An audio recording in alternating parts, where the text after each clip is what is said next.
হরে কৃষ্ণ। সত্য কথা বলতে গিয়ে যদি আপন মানুষ পরও হয়ে যায়, তবুও বলবো সত্য কথাই বলুন। কারণ সত্যি কথা বললে, সত্য পথে চললে সবার কাছে আপনি যাই হন না কেন, ভগবানের কাছে প্রিয় হয়ে যাবেন। আমরা এই স্বার্থের দুনিয়ায় কি দেখি? কিছু মানুষ আছে সত্যি কথা বলতে ভয় পায়, তারা মিথ্যাটাকেই বেশি বলতে ভালোবাসে। কিন্তু তারা জানে না সত্য পথে চললে মানুষের কাছে ভালো হয়ে লাভ কি। মানুষ হচ্ছে স্বার্থপর, আজ আছে তো কালকেই স্বার্থ ত্যাগ হয়ে গেলে ছেড়ে চলে যাবে।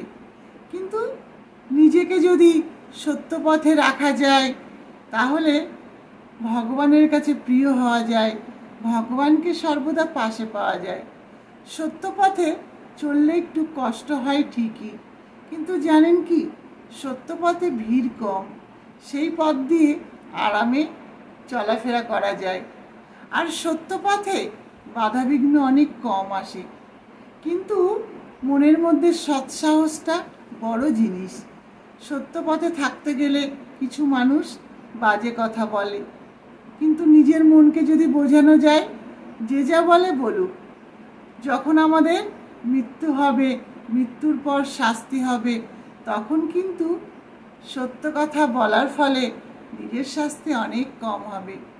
আর যারা মিথ্যার সাথে চলে, মিথ্যাকে আশ্রয় করে চলে, তাদের কিন্তু শাস্তি সর্বদা দ্বিগুণ হবে।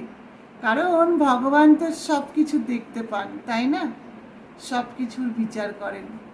হরে কৃষ্ণ।